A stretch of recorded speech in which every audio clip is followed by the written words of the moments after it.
This podcast is part of the Batman Universe Podcast Network, hosted by the BatmanUniverse.net. Check out everything related to Batman and the entire Bat family at the BatmanUniverse.net, including news and original content related to comics, movies, television, merchandise, video games, and more. Also, check out some of the other unique podcasts that TBU has to offer. Consider supporting this podcast by becoming a patron on Patreon.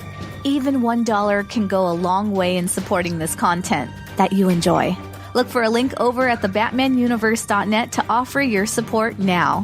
And now, on with the show.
Hey everybody, this is Jordan from Smallville Batcat Shipper. This is what number is this, Tim? Episode 158. Yeah, this is episode 158.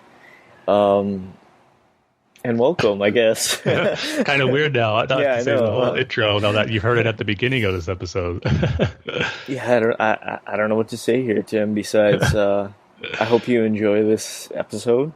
If this is your first time listening, I hope it isn't too bad, right? Hey, 150 episodes in now. How bad could it be? We wouldn't be going this long if it was an absolute train wreck, right? Yeah, I guess. But let's just get right to it, Tim. Let's just do our Dark Knight Rises minute-by-minute commentary.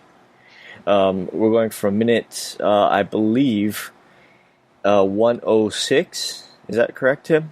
Mm-hmm. To 107. Right?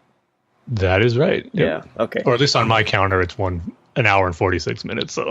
Oh, okay. Yeah, 146, the hour and 46th minute mark.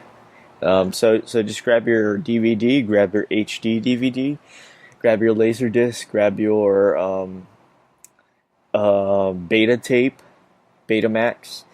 Grab your Blu-ray, grab your Netflix physical subscription, grab your Blockbuster video subscription, member card, and finally, Tim, it's our favorite one.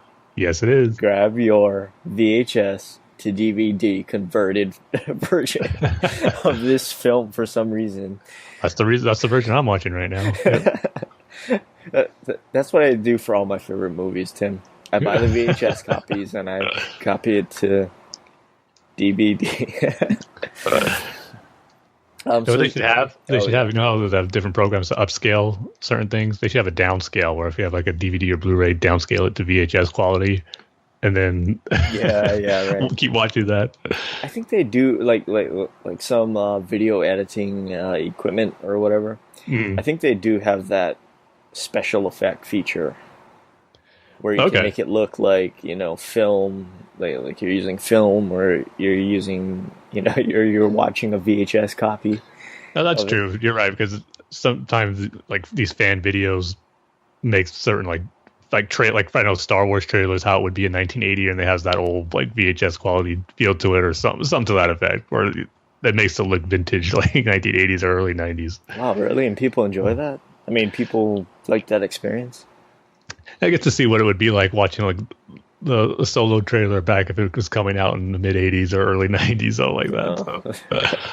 So are you sick of talking about Solo yet? I won't say I'm sick of it, but I will say I think I've said everything I need to say about it now. There's not much more I can add to it, I would think. I have to say, Tim, unfortunately, I mean, I hate to say it, but my parents saw it, and they didn't like it. Yeah, I mean, I tried to convince them, like, oh, this is just, just like a one-off kind of thing, and it's not really part of the new films, and they're like, no, we don't really like it. So I tried, Tim. Yeah, well, you did your part, Dane. At least they saw it, because that's the problem. A lot of people are going to see it, so at least we gave it a shot.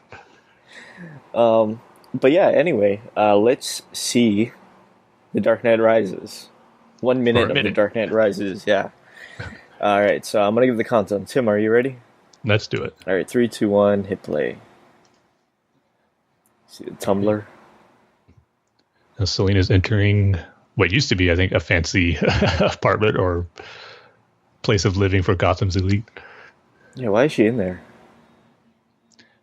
Did we get the scene already where everyone was taking over, dragging the rich out of their homes and everything? I think we have to if they're right at this part already, but we've done so many losing track of where things are taking place.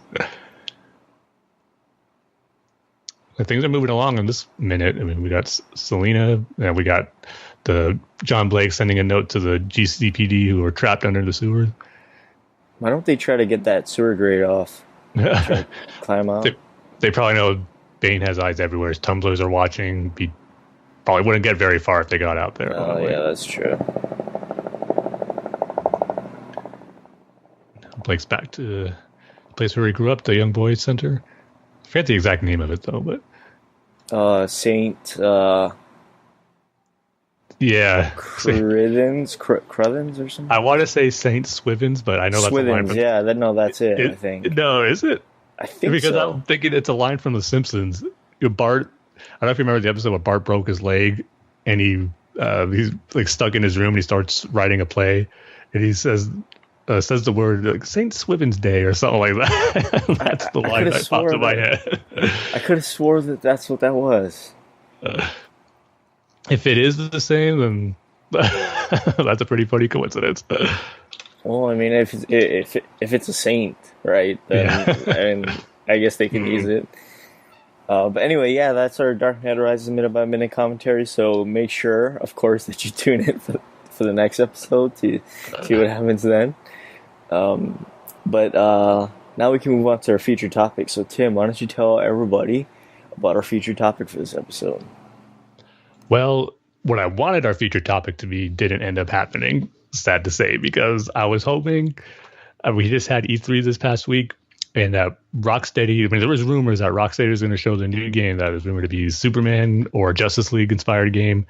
But sadly, Rocksteady was a no-show at E3, and we have nothing to talk about as far as a new game for Rocksteady, unfortunately. But we still had E3, so I thought we could talk about some of our favorite games that were shown at E3 and what we're most excited for coming out in the future in the world of gaming, despite a lack of a DC presence this year. I know we've been spoiled the last few years with the Arkham games and Injustice, so with this year there really wasn't too much, but doesn't mean there's no good games coming out for those who enjoy playing video games. So I guess I'll go ahead and ask you first, Dane, what game stood out to you? Or I guess how this E3 overall was for you. Was there enough new games that got you excited for what's coming down the pipeline?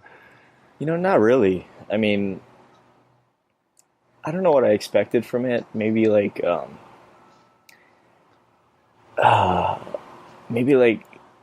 some variety, not just your Black Ops 4, right? Not just the Division 2. I just thought that there would be, maybe I didn't look deep enough into the E3 videos or whatever, but it's just the same old, I mean, I guess the game I'm most excited for, which doesn't have a release date yet, unfortunately, is The Last of Us 2. I don't know if you saw that gameplay trailer. Mm-hmm. The graphics look really good. Story. What is that? Oh, the graphics look amazing. Yeah. Like everybody's talking about the kiss, how it looks so realistic. Like apparently it's really hard to animate two people kissing. And yeah, the Mass Effect games are a good example of that. Oh, really? Or it doesn't look that great sometimes. Oh, they just put like their face up to the yeah, especially the first one. Yeah, like you can see like the lips moving and stuff, and it's really interesting. I mean, I never really thought that before. And of course, I mean, it looks so brutal, like way more brutal than the first game. And kind of expected it with the first trailer that they released. It's a really, really brutal trailer, and if you haven't seen it, you should watch it. But besides that, oh, I know the samurai one, the Ghost of Tsushima, is it called? Yeah, Ghost of Tsushima. Mm-hmm. Yeah, Tsushima. That was a nice surprise. Yeah, that looked really cool.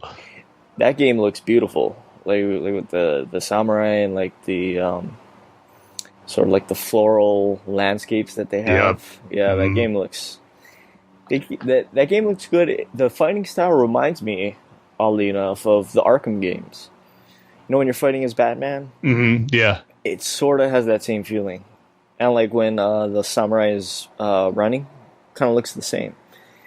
Yeah, because the developer is Sucker Punch, who's done the infamous and Sly Cooper games, which I really like. Yeah. I just like the variety of game styles they do, because this looks totally different from those ones. But yeah, they just keep up in their ante as far as graphics, though, because you're right. This looks absolutely beautiful. The environments. Yeah. This looks stunning seeing it on there. One thing I didn't need for that gameplay reveal or whatever is the 2-minute flute solo in the beginning of it. I didn't really need that. I was like, okay, this is going on for a little too long. Yeah, and you know what? Now that you mentioned it, I'll just go ahead and bring up how lame that part of Sony's press conference was, where you first started off. They're trying to immerse you into the experience of the games, where they start off, everyone's in the tent of the church where the beginning of the Last of Us 2 trailer begins. Once that's over, they got to take all the audience members out of that room, bring them into another location.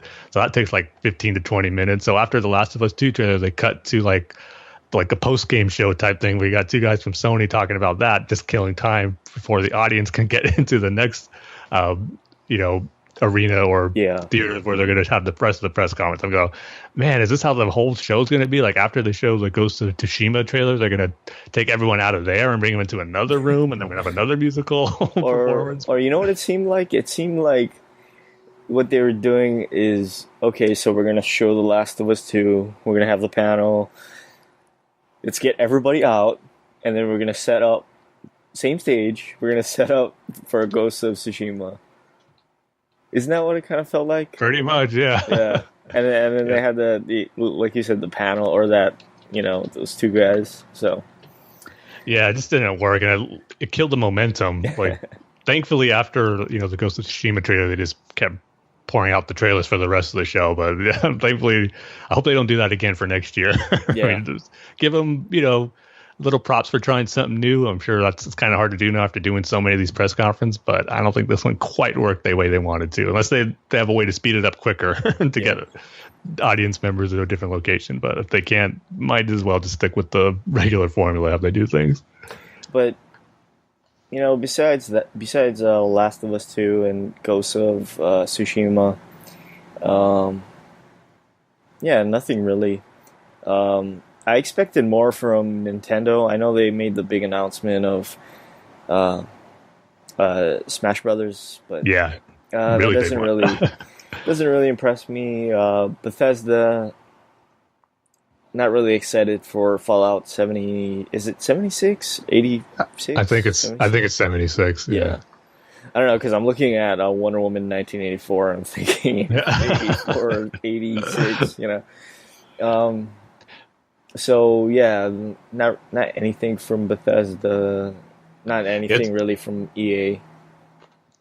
Yeah, it's funny. Bethesda is like the one press conference I usually don't ever watch, because I never play their games. It's just that I know they're great games, though. I just never, like Fallout, I've never played. I never played, the Doom games, and what was it? They have another big one. The Elder Scrolls. Yeah, I've never played those either, even though everyone keeps saying like Skyrim's one of the greatest games ever. But yeah, I'm kind of on the same boat with you. I do play them. Like I played Elder Scrolls, Skyrim. I played Fallout 4. Was it? Yeah, Fallout 4. Mm-hmm. The problem with those kind of games, those Bethesda open world do what you want games, is it gets super boring after a while. There's a lot of walking around to different things if you don't have the checkpoint.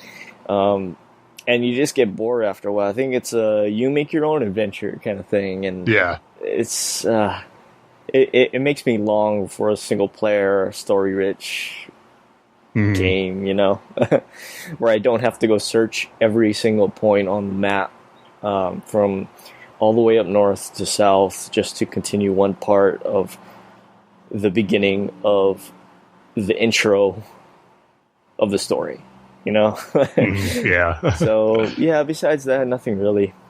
How about you?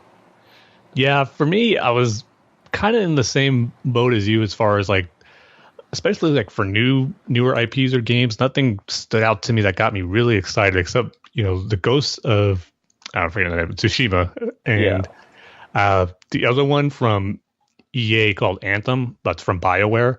Being a huge Mass Effect fan and knowing that kind of the main guys who were on Mass Effect, one of the guys, Casey Hudson, I believe his name is, he left BioWare, but now he came back to finish on the game Anthem, and so the fact that he was kind of the brains behind Mass Effect, so the fact that he's back has me excited for that game. It looks cool. I like the concept of, you know, it's a co-op game, but they're really focusing on story in that game where you don't see that too much in co-op, and the suits that you wear look really cool too. So that's that one and the Ghost of Tsushima are probably the only two new IPs that were shown. But the stuff that I'm excited about anyway. Hey Tim, can I ask you a question about Anthem? Yeah. Didn't really impress me. Is it like a Battlefront where it's sort of like everybody's on one map and you gotta, you know? No, it's not like that at all, really. It's only pretty much just a 4-player co-op game. But like I said, they're trying to make it where you're playing a single-player story, but you're able to play it with friends if you want to. And you don't even have to. I mean, you can go solo if you want, but it would be more fun and more helpful too if you had companions to play it with. So that's why I'm really excited about it, where the focus is on story and not mainly the multiplayer aspect of it, but it's there if you want it. Oh, so it's like an online game. If you want it to be, I mean, it doesn't have to be if you just want to play it by yourself. So I see. So yeah, those two. But I got to say, the stuff that really got me excited are franchises I really like, or licensed products that I really like, because Kingdom Hearts 3, I can't wait for that game. I mean, unfortunately, they said it was supposed to be out this year, but at E3 they announced, or actually at a Kingdom Hearts Orchestra concert the day before E3, they announced the release date for it, which is January 2019. So they couldn't keep their 2018 release window, but it's only a month. And after the trailers we got for the game, I mean, it's just looking awesome. So I can't wait for that. That was probably my favorite out of E3. You know what I don't get about the Kingdom Hearts games is how they have like Kingdom Hearts 2.0 Ultimate. You know, like is that just like the remake? I understand how it could be very confusing. Yeah. A lot of the remakes on the PlayStation 3 and now they put on the PS4 about a year ago. Those are called, like, for Kingdom Hearts 1, it was called Kingdom Hearts 1.5 remix. And then Kingdom Hearts 2 is 2. See, I got the box right here. It was Kingdom Hearts 2.5. And then there's Kingdom Hearts 2.8, which is like a combination of some of the handheld games, like the DS ones. Yeah. So, I can understand how those could get confusing. And then not even to mention all the handheld games with the titles they have, like 352 over 8 days. What? Yeah. 252 over 8 days? What? I believe that's it. Ew. It's some weird numbering and titling of it that, makes you scratch your head a little bit. But it's just, I'm not even sure I pronounced it right. It's just a re-release then. The handheld, like the one it's 358 over 2 days. That's the exact name. That was a DS game that came out, but that was part of the remastered games they put in the collection on PS3 and PS4. Oh, okay. So the story, it's really complex and even convoluted at some points if you haven't been following it. And I've replayed those remastered games over the last few years, But before Kingdom Hearts 3 comes out, I'm probably even going to have to do a refresher on the story just to make sure I'm up to date with what's going on in the sequel. Because there's a lot to it than just, your typical new characters traveling to Disney World. There's a lot more story that goes into it than that. So so just like a different universes and different versions and different... there's time travel involved. There's different versions of the same characters. Yeah. Yeah. It's not as simple as you would think. Yeah. But another sequel that really stood out to me, and I can't wait for it, from the Microsoft press conference, is the game Ori and the Wills of the Wisp. I don't know if you were familiar with Ori and the Blind Forest. It's kind of an old school 2D platformer, kind of like Metroid and Castlevania. Yeah, I've heard of it. Yeah. The visual art style on it was really good. Just like a fantasy, like almost storybook, like illustrations you're looking at. Really cool. And then they showed a longer trailer and they had a demo out for the sequel, Wills of the Wisp. And man, it looks even better than that first game visually. Just the character models, the artwork, man, it blew me away. So I can't wait for that one. That's coming out in 2019 as well. And even though you weren't big on Smash Brothers announcement, that got me really excited because I was hoping for a new Smash Brothers game for a little bit now where they would have one that has every single character in it. I think that's going to be so much fun. I mean, because certain ones we lost, like Snake wasn't in the last Smash Brothers. And you see, I got to stop you, Tim. How is that? How is that going to work out? There's just a lot of variety to choose from. Why not? You've had him in there before. Let's just put him back in there. Yeah, but is he Cloud gonna use... and Snake and Ryu versus Link? I mean, that's gonna be awesome. Is he gonna use like guns, or is he gonna use like... He has like a rocket launcher that he uses. And then, some of his weapons that he has. Oh, I guess. So speaking of Metal Gear Solid, I am kind of excited for Death Stranding, the Kojima game. Mm-hmm. That game, I don't know, maybe I'm not getting it right now. It just looks too strange and just... It's strange, not enough. Yeah, but even the gameplay wise, they don't show anything that makes me would want to play it. They just show someone walking around with like a backpack or a canister. Yeah. Like I know nothing about that game, but it's...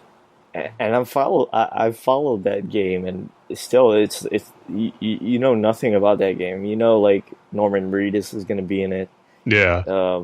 And he's carrying a baby in a tube for some reason. Yeah, it's like some weird thing, and like I don't know. I mean, I'm excited for it. I just don't know what it is. Yeah, that one hasn't really grabbed me yet. But the visuals, the graphics on it look really good, which should be expected for any Kojima game. Oh, speaking of which, I did beat Detroit. Okay, how was that? Yeah, it's really good. If you like the sort of the Batman Telltale games, you're really gonna like Detroit. Okay. I'm really a lot curious. Of choices, hard choices. Really hard choices, Tim. Like because the characters can die, right? Really early on. Like you can lose a character in the first sort of setup, So like it's super hard, and like every single choice essentially plays into the ending. Like you're playing like this sort of caretaker robot, and you have to run out of a house and with a little girl, and you don't know if you should go through a window, if you should grab the gun, if you should hide, if you should go through the front door, if you should go through the back door, if you should go through a bottom stairs window, So it's just like one of those things. Like you have so many choices that it's almost like you panic, right? But it really works out in the end. Like I felt that like the ending sort of paid off really well, because there's some points in the game where it kind of just it's just you're literally talking to somebody. Like the whole scene, you're just talking to somebody. But it pays off in the end. A little frame rate problems. That's why I'm curious, like to see someone play it on the PS4 Pro. Maybe it was made for that. Sure. My regular PS4, it's more of it has some frame rate problems which can cause you to not run in the right direction, you know? So, yeah. Speaking of the PlayStation 4 Pro, man, I really want to get one before the new Spider-Man game comes out, because that was the other one that really got me excited for it. Can't wait to play it, and glad it's only just a few months away. But man, it looks amazing. I can't imagine how awesome it's going to be on the PS4 Pro. Is that an open world? Yeah. Did you happen to see the trailer they showed at the press conference? No, not yet.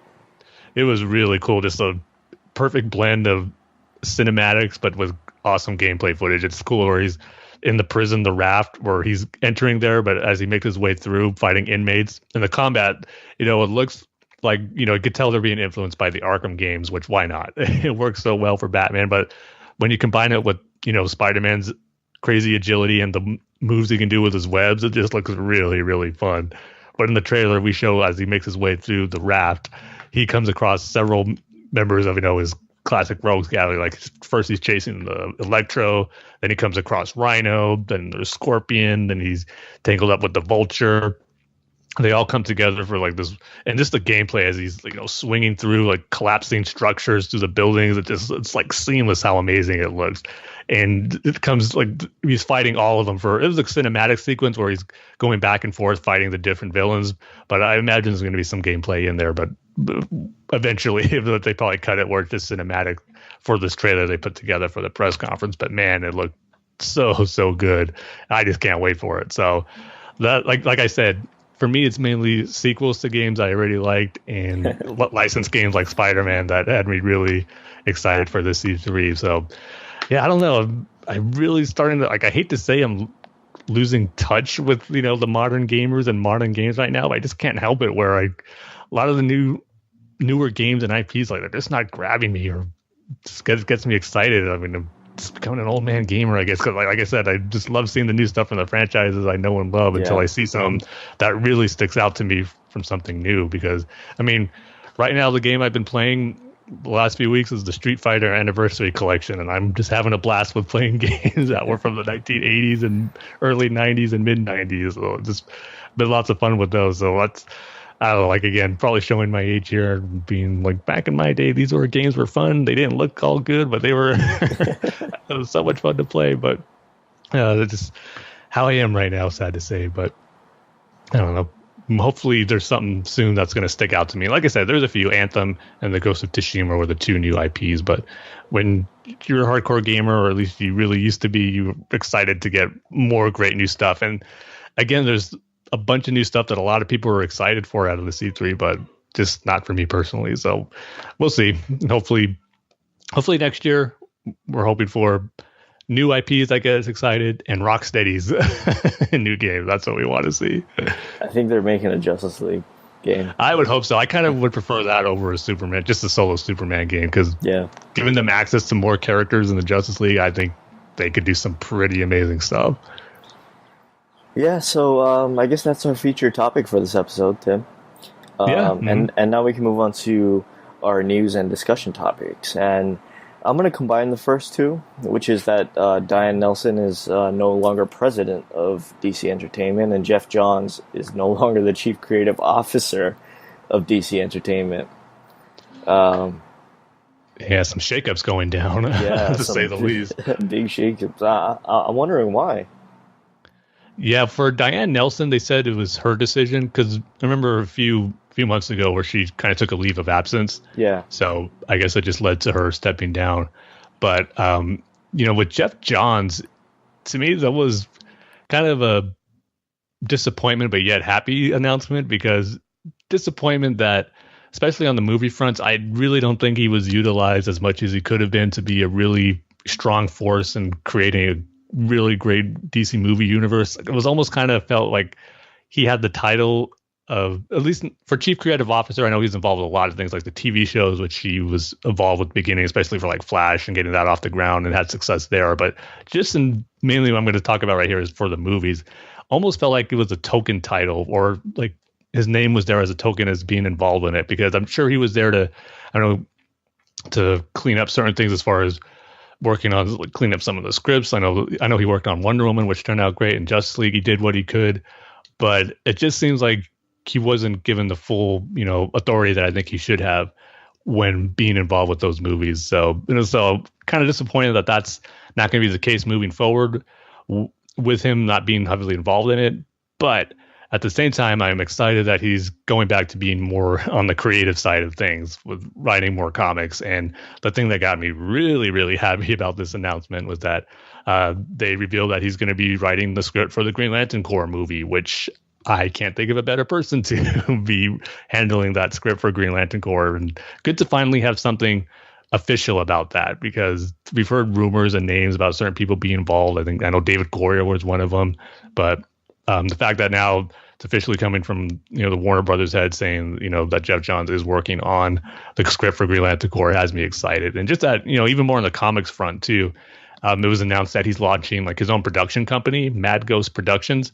And if you go to their official website, it has a list of kind of all the projects they're working on.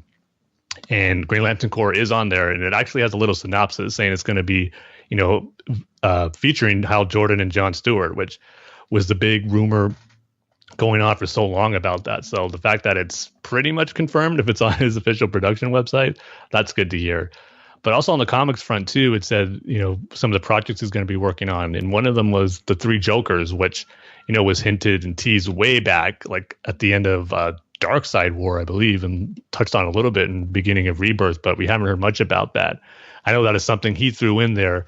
So the fact that he's finally going to pay that off and finally get some answers of what this whole Three Joker scenario is going to be is, finally going to get, for me anyway, to get that information and learn about it. And the fact that it's going to be coming from Johns has me excited. So again, kind of feel two ways about it. Disappointed that he wasn't utilized to his full capabilities I thought he can on the movie front, but glad he's going to be doing what he loves more and be more on the creative side of things with, writing the scripts and writing more comic stories. So yeah, just, the DC movie front's going to be on, they're shifting gears here, getting new people involved, setting things up for the future, what they want to do, with Walter Hamada being in charge of the DC movies now.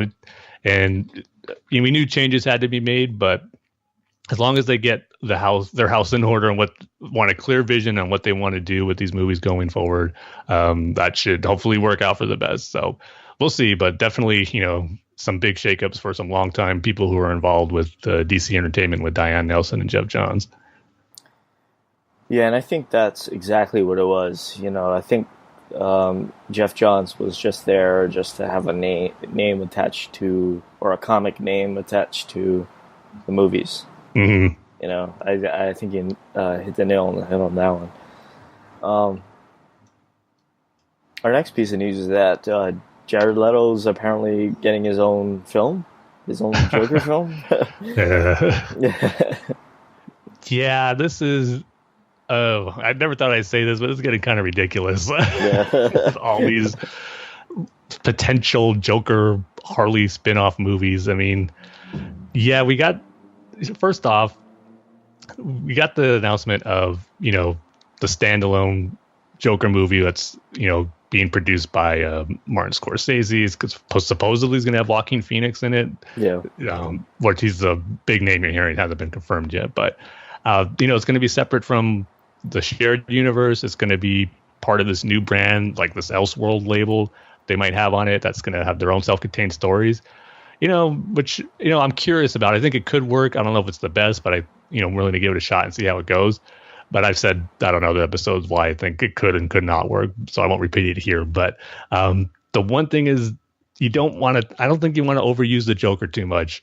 And first off, with Jared Leto's version, it was not my favorite. I don't hate it like others do, and I don't love it like I know others do. And I never really was anxious to see that version of the Joker in his own movie. I wanted to see him, go up against Batman in a future, like the Batman movie where Joker was the villain. I would love to see that. But the fact that, he's going to, I don't know if it's an origin story or just a movie that's going to take place after Suicide Squad, doesn't have me too excited. And I think they're just milking the character of the Joker a little too much here. So we'll see if this even happens, but it's just the fact that it's kind of on the table, like kind of cool off a little bit on wanting to make all these different Joker movies. I mean, he's a special character, and it's great when we see him on screen, but you don't want to overuse that, I think. And they're going to be in danger of doing that if we get all these two Joker movies, and if he appears, in the Harley's Birds of Prey movie or Suicide Squad 2, it might be a little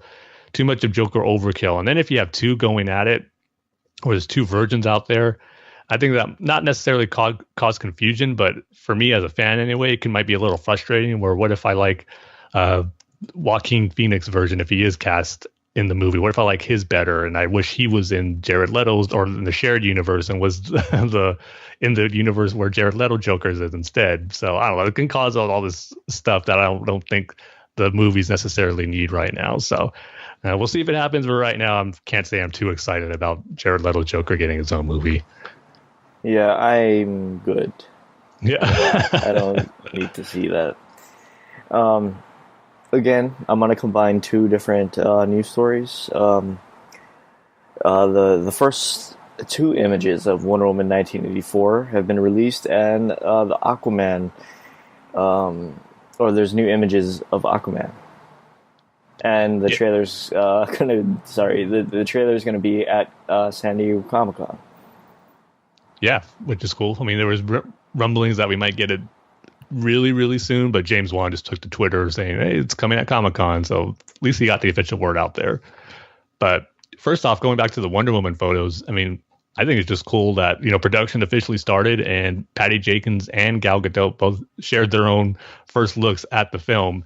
And the one that Gal Gadot shared was, kind of an interesting one. It's just Diana looking at a bunch of TV monitors. Like some are showing commercials, like some might be showing like news footage, but just her looking at a bunch of TV monitors. And we should say too that the title is officially Wonder Woman 1984. Yeah, I think they both confirmed it on their tweets.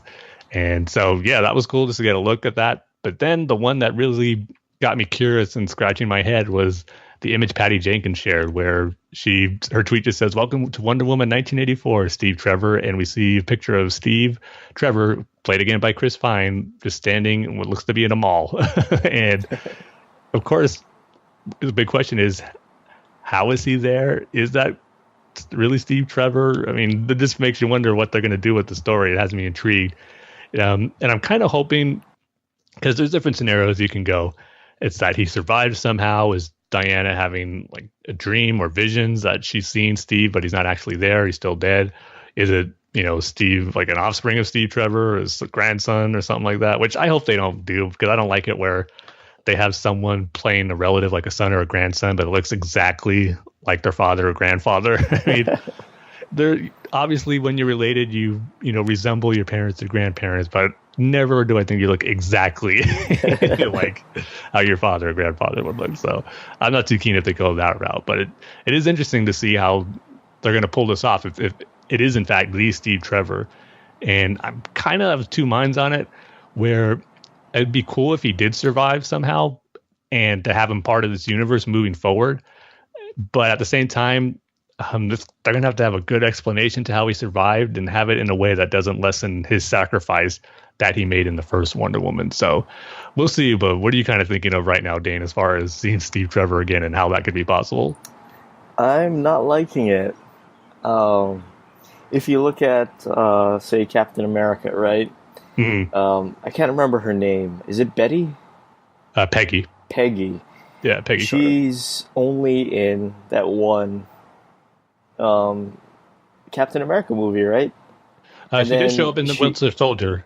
But she's an older, age-appropriate lady, right? Mm-hmm, yeah. Yeah, so maybe, like... And of course she had her own TV show for 2 seasons, but taking place in the current timeline. That has nothing to do with the Captain America movies or the MCU at all, right? Well, it's connected to it, but it doesn't, heavily influence what happens in the movies. Like the TV shows never really do that. Yeah, well, I mean, one good, piece of evidence that you can kind of put forth is that if they have their own TV show or they appear in a TV show, hero or villain, they will never be in the movies. Like, so I guess they're not going to remake Ghost Rider, right? Yeah, I don't think so. So you only see her once. The Peggy Carter that everybody knows, right? you only see her once. You see her in Winter Soldier as an old lady, but my point is that you only see her once, and like I think they should go more along that line, where you only see Steve Trevor once in the first Wonder Woman movie.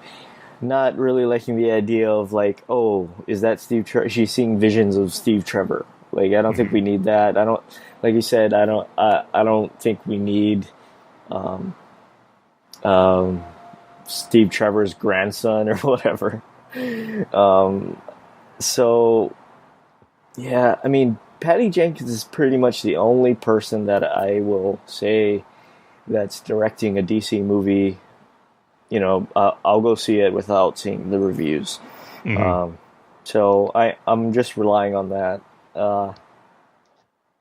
Yeah, but I can also kind of see it where it's like, oh, you know, when he was in the plane, he got time traveled by Booster Gold or something, or the Flash showed up and took him out, you know, before the plane, whatever, you know.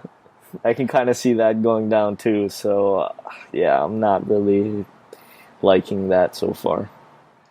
Yeah, I am glad though that they just right off the bat said he's going to be in it again. Like, we don't have to have any speculation, like, or because there already were set photos of showing Chris Pine and Gal Gadot just walking down the street, like a different shot from that one of him in the mall. So I guess they wanted to get ahead of the game and just say, yeah, he's definitely back, but we just don't know how yet. And like you said, in regards to Patty Jenkins, I mean, she, you know, after what she did with the first one, she earned our trust to at least go in expecting it, you know, to her to have a good enough reason to bring him back that makes sense with the story. So unless, you know, after we see it and we don't like it, we'll, I guess, reserve judgment for the choice of them bringing Steve Trevor back until then. But we'll just have to wait and see. But I mean, you know, how can you not? She's the only director that made a critically acclaimed film. Yeah, you're right. In the new DC universe. Exactly. So, yeah. But in regards to the Aquaman images, I mean,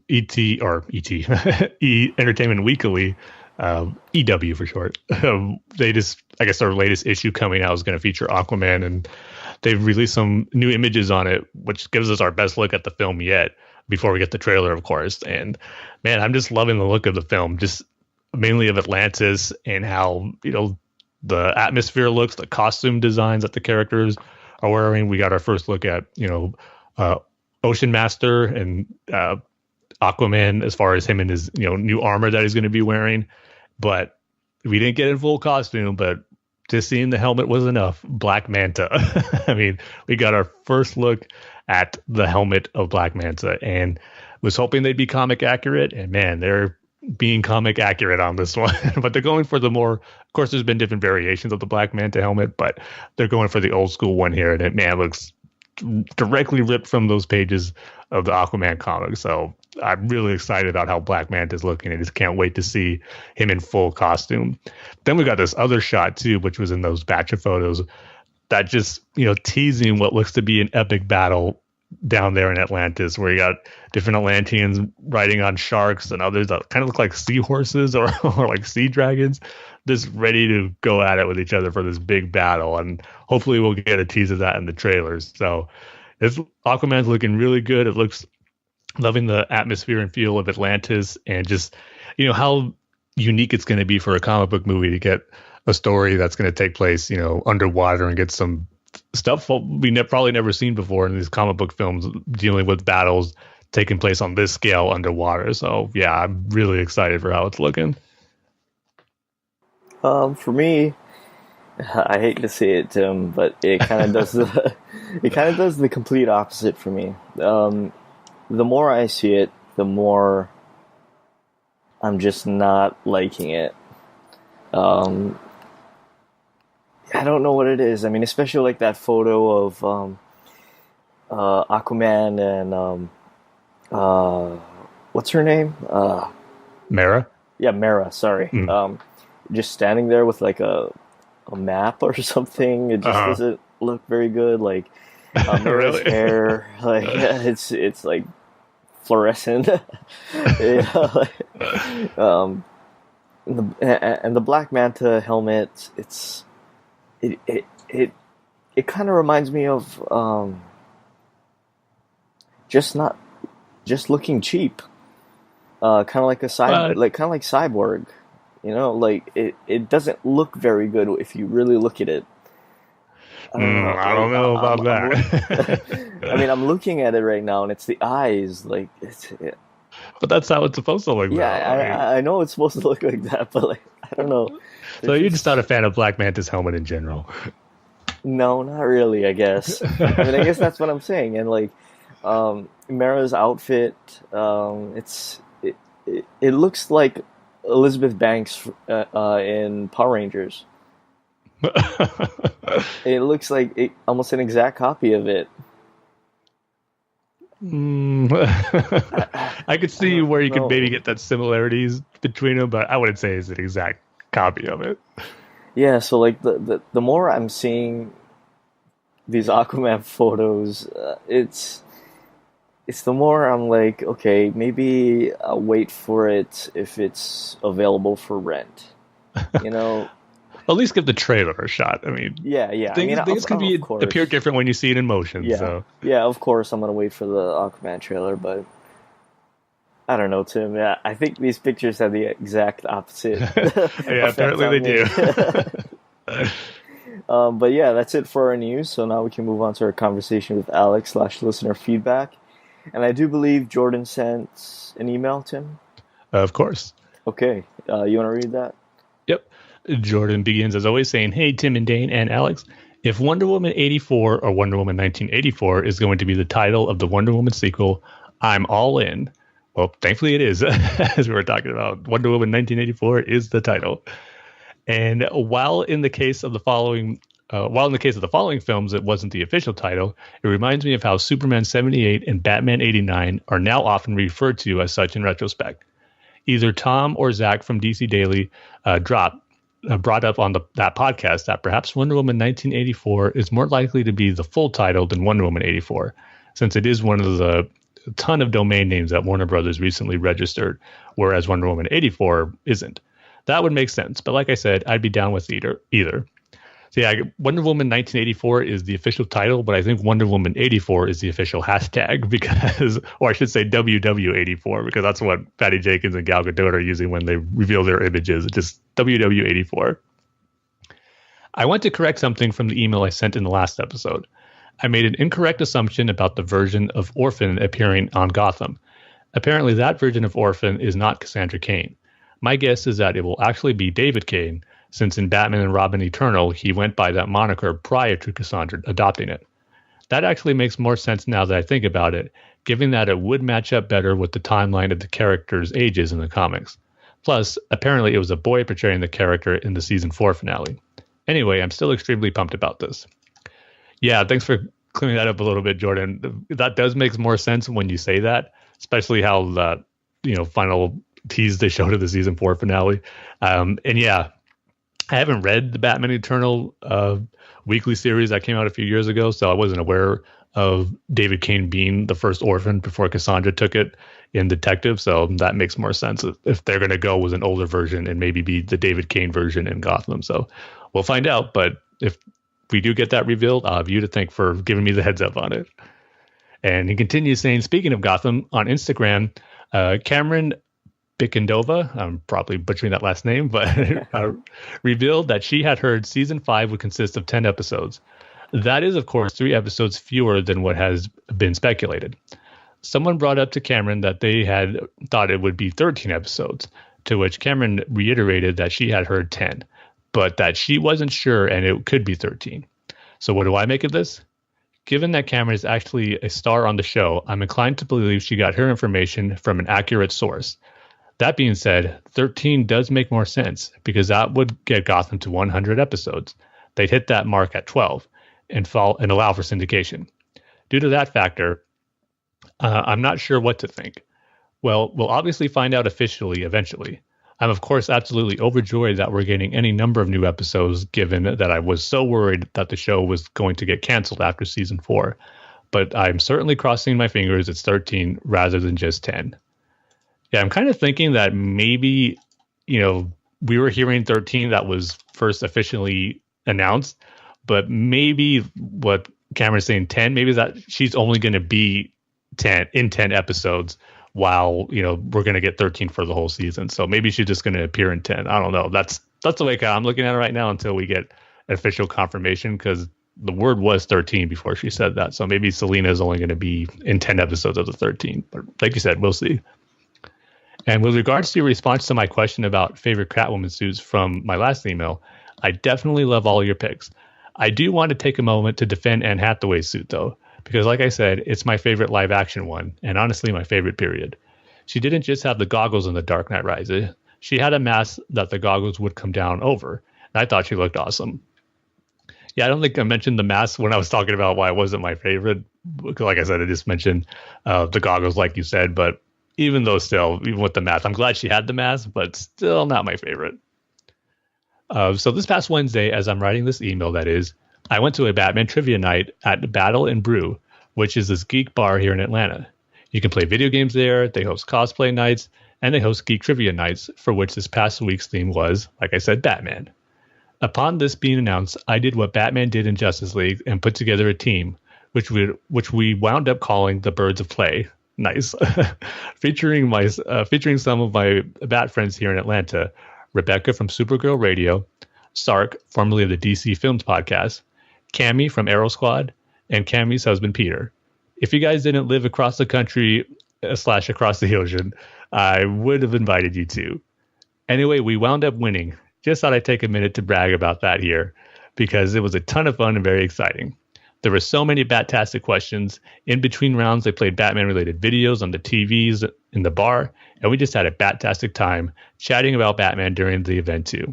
All the thousands of dollars I spent on comics over the years earned me a $30 gift card that night. Well, first off, congratulations, Jordan, on winning that contest with your team there. I did see some of your photos on Instagram, which was awesome. And it's really cool that a place would do that and just have Batman Trivia Night. That's awesome. But yeah, I mean, there's a lesson out there, kids. All the thousands or hundreds of dollars you spend on comics, it can be worth it for a night like that for a whopping $30 gift card. To where? To the store? Or to like Dave and Buster's? Maybe just sometimes you get those generic gift cards. Yeah. That can be used for anywhere. Like a strip mall, like any store in the strip mall, you can go. Yeah, I have to follow Jordan on Instagram. I keep on forgetting. If you're on there, you definitely have to, Dane. I totally keep on forgetting about Instagram. Like that's a thing. Yeah. Yeah, I know you're on there, but I don't think you have any posts. So I think I have one okay. post. Yeah. So yeah, I gotta get back on Instagram. But Jordan continues saying, Batman number 48. Whoa. Spoilers. Something tells me this is going to go down as one of the most legendary Joker stories ever. Tom King just writes the character so well. Continuing on from DC Nation Zero with him now writing a more traditional version of the Joker, he's killing it. The way King depicts the unpredictability of sheer craziness of the Joker in Batman 48 is insane. My favorite part of the issue is the very end. It's what I've been really waiting for, seeing Catwoman come to save the love of her life from the greatest enemy. I love the sarcastic but sweet mocking she does in response to Batman having told her not to come with him to confront the Joker, but she comes to his rescue anyway. And I'm so ready for her to kick the clown Prince of Crime's butt after all the sickening things he did in this issue. Only one more issue left before the wedding. I've just been in Bat euphoria looking at all the beautiful Bat covers for issue 50 that have been getting revealed as of late. My absolute favorites are the primary cover by Mikael Yannin, the Art Germ cover, and the Jim Lee cover. The one by Lee in particular represents something that was established in I Am Suicide, which is that when Batman and Catwoman are together, the pain of their past subsides. It's that cover by Lee we see Batman and Catwoman simply embracing one another in the rain in a way that to me suggests that they were both in pain and now are together and finding happiness again in one another. It's so beautiful. A piece of news that dropped with regards to the Bat-Cat wedding is that King will be on Late Night with Seth Meyers on Tuesday, June 12th to discuss it. I'm writing this email on Saturday, June 9th, so this hasn't aired yet, but it will have by the time this episode is recorded and released. Even so, I decided to mention it in case you missed it. I'll certainly be checking it out as I'm so excited to see what King has to say about my OTP. Yes, one true pairing. Finally tying the knot. Batcat forever from the first kiss to the last. Yeah, I did check out a little bit. I didn't see it when it aired, but I saw a YouTube clip of Tom King on Seth Meyers' show. It was short, but a fun interview. I mean, I just like that he's having comic book guests on his shows now. So it is fun to hear him talking about him being, working for the CIA and being a comic book writer and, teasing a little bit of Batman and Catwoman's wedding. So it was a fun little interview, though. Hey, Tim, I can't find Jordan. It should be Bat-Fan Jordan. I just saw it. Okay. Yeah. Never mind, continue. So you're officially have a new follower on Instagram now, Jordan. Yeah. But he continues saying, another thing that will have passed by the time you record and publish this episode is Gina Gershon's the voice of Catwoman on the Batman's birthday. But I wanted to call it out anyway because as of me writing this email, her birthday is tomorrow, June 10th. She did such an incredible job voicing the character on the show, and I'm wishing her a happy birthday. Okay, a couple of questions to wrap up this email. What is your ranking of every live-action Batman film? I only feel that movies in which Batman is the I'm not really good. I have a tongue twister there, even though it's such a simple word. Titular character are one of the titular characters should be included. So I'm not counting Suicide Squad or Justice League. My ranking is number 9, Batman the movie. Number 8, Batman Forever. Number 7, Batman and Robin. Number 6, Batman 89. Number 5, Batman v Superman. Number 4, Batman Returns. Number 3, Batman Begins. Number 2, The Dark Knight. And number 1, The Dark Knight Rises. Mine would be going from bottom to top. Number 9 is going to be Batman and Robin. Then I go Batman Forever, Batman the movie, Batman Returns, BVS, Dark Knight Rises, Batman 89, Batman Begins, and then, of course, The Dark Knight being at the very top, which, if I don't think it's ever going to get topped as my all-time favorite Batman movie, but if it does, that just means we got a truly, truly amazing Batman film. If it can surpass The Dark Knight, that's going to be good for everybody. So don't know if it'll happen, but hopefully it does, because that just means another awesome Batman movie to have. But right now, Dark Knight's always going to be at the top for me. Yeah, for me, Batman and Robin. Batman versus Superman. Wow, below Batman Forever. Batman Forever. Because at least they were trying still. Batman the movie. Oh,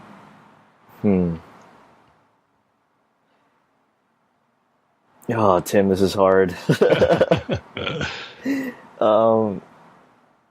Yeah, I guess 89. Batman Returns. Dark Knight Rises, Batman Begins, and Dark Knight. 10th year anniversary, Tim. Yeah, it's crazy. I mean, in July, it's going to be 10 years. Yeah. So, yeah, expect an episode celebrating that the next month. All right, so for Jordan's second question, he goes, what is your ranking of every Batman animated series intro? I'm only including solo Batman series, so I'm not listing Justice League Unlimited, Justice League Action, or any other series in which Batman appeared but wasn't the main character. Nor am I including the new Batman Superman Adventures intro, since that's kind of a weird situation where it's more so an intro for a programming block than it was for a singular series. Well, good thing you put that in there as a disclaimer, Jordan, because that new Batman Superman Adventures would have been pretty high on my list, because I love that intro, the visually and the theme. It's just so good. But Jordan's picks are number 10, The New Adventures of Batman. Number 9, The Adventures of Batman / Batman with Robin the Boy Wonder. Number 8, The Batman Brave and the Bold. Number 7, Batman Beyond. Number 6, Beware the Batman. Number 5, Batman the Animated Series. Number 4, The Adventures of Batman and Robin. Number 3, The Batman Season 3 intro. Number 2, The Batman Season 4 through 5 intro. And then number 1, The Batman Season 1 through 2 intro. Yeah, I probably won't have that many since I didn't see all the Batman intros. But for my list, I'm going to go from the bottom to top again.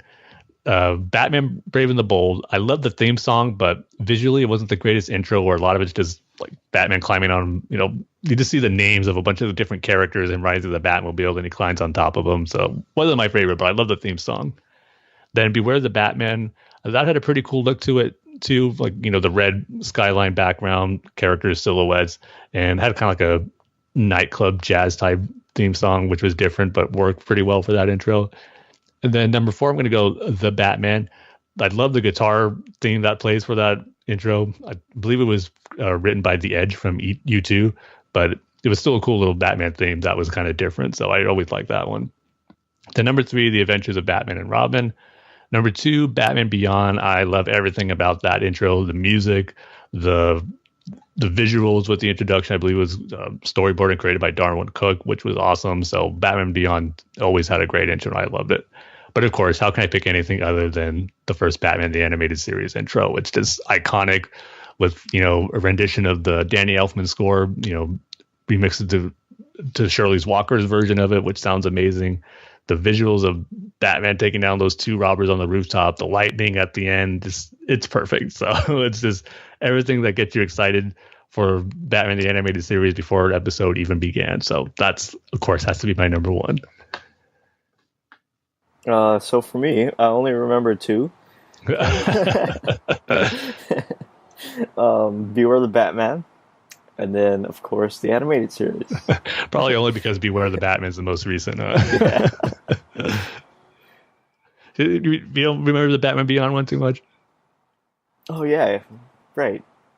So I guess Beware the Batman, Batman Beyond, and the animated series.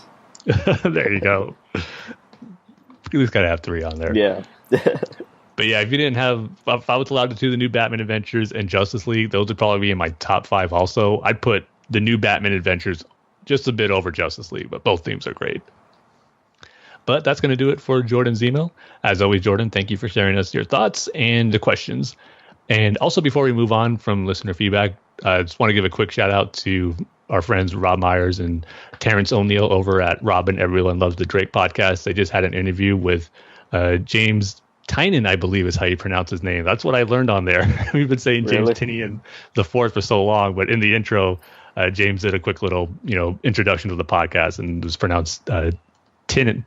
I'm probably still pronouncing it wrong, but it's definitely not Tynion. So, but it was a great interview. Definitely check it out, as James went into how he got into comics, how he got into writing for DC, and the process of creating his really great run on Detective Comics once Rebirth began, and great insight to choosing the roster, like why he chose Clayface, and just going into all that stuff. So definitely a great listen. So check that out.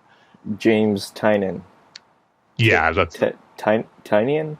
I believe it's Tynan. Tynan. Yeah. Okay. I've got to remember that now. Whenever, sadly, not going to be reviewing any more books of his from Detective Comics now that his run's over. But whenever he crosses paths in the Bat world again, I've got to make sure I pronounce his last name right. See, that's weird. I mean, that's going to be weird. Like if he does, let's say he does the Batman book, right? Mm. So we have Batman number 49 by James Tynan. James Tynan, right? I'm pretty sure that's it. I got to listen to it again to see how he says it, but that's more accurate than Tynion. You know what? Let's just call him JT. Yeah, JT4. Yeah, JT4. Speaking of comics, we can get into our comic book reviews. Like we say at the beginning of every single episode, this is going to contain a lot of spoilers for Batman number 48. So if you haven't read it yet, you might want to pause it right here, and then go read the book, and then come back to this. And our rating scale is going to be different ways you can say James Tynion. Yeah, I'll say one of those when I score this one. Yeah. Okay. It probably won't be right. So yeah, Batman number 48, as Jordan alluded to in his email, is the Joker appearing and, having to leave his mark before Batman and Selina tie the knot. So first off, heard a lot of buzz about this going into it. Jordan in his email loved it. I've heard that from other people. So I was pretty hyped to get this Joker story, because he has to be involved somehow, some way in Batman and Catwoman's wedding. So, but right off the bat, man, this is probably one of the most, dark, scary introductions to, Joker's, one of his crimes that he's committing. It's just really brutal and just, almost kind of rough to take. But again, that's the Joker when he's at his worst. I mean, it just begins with someone in the church just praying and you just see the words bang after each panel. Bang, as he's saying different words for his prayer, bang, and then you just get dialogue, people saying, no, please, like, no, then bang, and the person's still continuing to pray. Then the last panel on the first page, as he's finishing his prayer, you see Joker's gun behind his head. Then you get this big splash page. Once you turn it, you see the words bang, you see the bat signal in the background of the Gotham skyline, and this bat's flying out of this church. So it just created this really dark, uneasy mood of introducing the Joker in the story, was him shooting people amongst someone trying to pray, knowing that his life's going to be probably taken away by the Joker as well. So it's pretty heavy stuff there, but it's setting the stage for what's going to be, I was hoping an epic Joker Batman confrontation. So Batman crashes in through the window, and then we see Joker grab the bride of this wedding, because apparently everyone was at a church for a wedding, and Joker grabs his bride and he tells Batman, don't move 1 inch, I'll shoot the hostage, don't move. And then he just shoots her, and then he goes, oh wait, maybe I don't have a hostage, like I used to, like, oops. And that's kind of the theme that goes on with Joker throughout this issue. And honestly, that's probably my biggest nitpick or problem I had with the issue, that I didn't set it as one of the all-time greats that I've heard the buzz going around it. And I'll get to that a little bit as I go through as to why, but just a little bit of how Joker was written here wasn't my absolute favorite amongst a bunch of other great stuff that was in there. And this aspect of him took a little bit away from, from what I'm used to, or from what I like to read as a Joker. So that happens a few times, like I said, where he takes the hostage, he shot her, and then Batman just, wails on and kicks him, he punches him, and then as Batman gets him on the ground, Joker goes, oh, wait, I got a hostage right here. And he sticks the gun to Batman's head. And then he starts, saying, like, don't move, don't go 1 inch or I'll shoot the hostage. And then he ends up shooting Batman in the head. And of course, Batman's not going to be dead here. I mean, he has Kevlar armor, just tons of stuff in that cowl that even a gunshot to the head won't be a fatal blow to him. But again, that takes Joker, out of it for a second, where he goes, oh, wait, I did it again. Like, darn it, I shot my hostage. And then he goes, like, Batman, I know you're still alive. Like, wake up. And of course, Batman wakes up. He kicks him again, gets him on the ground, throws a batarang in his face to try to take him down. But then Joker has one more hostage he can take, himself. So he puts the gun to his head, and it says the same thing. Don't move 1 inch. Don't move or I'll kill the hostage. So Batman just stays back. And so the reason I don't like that is it just seems that Joker is being a little too, I don't want to, maybe stupid is a wrong word to use, but I just don't like how he's being confused by himself, where he's shooting the people and he's surprised by it. Because I can understand it, where if Joker, let's say he shot the hostage after he was saying that, but he reveals something or say something where he meant to do it, he wouldn't be surprised that it was an accident. It just seems a little un-Joker like that. He's surprised that he's shooting like the hostage, Batman, on accident, and he's like trying to he catches himself after the fact. I would have liked it if he does it, but he knew what he was doing. Like, he always meant to shoot the hostage and Batman there, but I don't like how it's just making him almost feel, aloof, or just, kind of dumb in a way that he's doing that and surprising himself. So that's just the one aspect of this issue that didn't quite work for me. But what I did love is the dialogue he had between Batman over the course of the issue, as he's taking the hostage, Batman as a hostage, himself as a hostage, just telling the story about, he's saying it's his mother's, that's his last words before he killed her, but then he confuses it with maybe someone else he was killing, kind of throwing into that idea of Joker making up these stories and creating these histories or mixing things together. So I do like that aspect, that you're not really sure of what he's saying here is true, but basically pretty much saying how he's referring to it as his mother, about, finding true love is really like the only way to go. And he makes a comparison of how she told him about finding a story about St. Augustine, and how she was saying how there was only two powers in the world. There's God, there's good, evil, God, Satan. And then he goes Batman, Kite Man, using Kite Man as the ultimate villain or evil in comparison to Batman's good. That was a nice little throwback there, which I thought was pretty funny. But just that, he's saying how she told him how there is salvation, there is a paradise, and once you find it, you head towards it. And he compares that to love. But with that, everything else is just chaos. And that's how he's kind of comparing Batman and Catwoman. He sees their love and he represents the chaos, everything else, as they're striving towards that, paradise they're looking for. So good stuff there. And then there was a pretty, interesting moment I didn't see coming, but visually it was pretty striking. As Joker is saying all this, he goes to Batman, just like, please kneel with me and pray with me, Batman, as he has the gun hold to his chin. So Batman goes down, kneels, puts his hand, in the prayer form, and, he's praying with the Joker. And it was striking visually. And, they both say amen once Joker's done. And again, I'm a little torn on this sequence too, because like I said, visually it's pretty striking and it's pretty impactful knowing the relationship that Batman and the Joker have had over these years.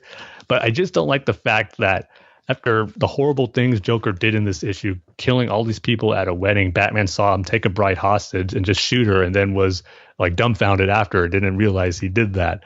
I think if I were Batman anyway, if I saw Joker doing this, even though he has the gun to his head, Batman kneels down, and there's a panel here where like Batman's kneeling with him. He has his hands in the prayer gesture. Batman's looking at him. I felt he can easily just knock that gun out of Joker's hands and just subdue him there. I mean, that would have been my first instinct after all the horrible things Joker did at the beginning of this issue. But, I guess Batman was playing the long game here, didn't want to jeopardize anything as far as Joker shooting himself. But I just felt Batman easily could have done that. It stood out to me more here because of the vile things Joker did in this issue. But before Batman could do anything, an explosion goes off in the church as Joker reveals he put a bomb in the cross. And so once that happens, Selina Kyle is seen, not necessarily seeing exactly what's going on in the church. She's on, several buildings down, but she sees the explosion and the smoke coming out of the church. And this is what Jordan alluded to in his email of her saying, repeating what Batman told her, stay here. He's not like anyone else. He's too dangerous. He'll hurt you, Cat. And then, Catwoman's not going to heed Batman's words here. She knows he's in danger after that explosion, and she just jumps off and is about to go save him. So, yeah, this was a really good issue, but those two little nitpicks I've had kind of keep it from being truly great and giving it a 5. But overall, just some good stuff with Joker and Batman, especially the dialogue that Joker was lecturing Batman pretty much about. And, again, that was one thing I forgot to mention, where they were kneeling and praying after they say amen. Joker goes, am I your best man? Because that's kind of what started this whole thing. Jordan alluded to that Zero issue, which was a really great look at the Joker waiting for his invitation, at someone's house, waiting to get that invitation from Batman and Catwoman to their wedding. And so, just the deranged mind of Joker, how it works here, is pretty, I like what Tom King's doing it and how he's going about. I just didn't like the hostage scenario, how he kept shooting the different hostages he had and just wasn't prepared for it. So that might just be my own little nitpick, but it did take a little bit away from the issue for me. So I'm going to give this one 4 out of 5 ways I mispronounce James Tynion's correct name as James Tynion or otherwise. So. All right, so that's it for this episode. Make sure you go over to the BatmanUniverse.net, Facebook.com/BatmanUniverse, Twitter handles at BatmanUniverse. Which you should say real quick. Yeah. Big congratulations on the Batman Universe Comic Podcast reaching 250th episode, or 250 episodes, as they just released it a few days ago as we're recording this podcast. So definitely check it out. I forgot where I left off. Oh, sorry, I interrupted you there. I know. And you can follow us on Twitter. Tim's Twitter handles at TimG311. I'll say it, Tim. Thank you. Because I know you're going through a tough time. And I much appreciate it. And my Twitter handle is at Dane Says Banana. And the show's Twitter handle is at Bat-Fans Podcast. And you can email the show at batfanswithoutpants@gmail.com. So with that, like we say at the end of every single episode, Tim, we love each and every one of you with our bat and video game hearts. I like that. Video game hearts.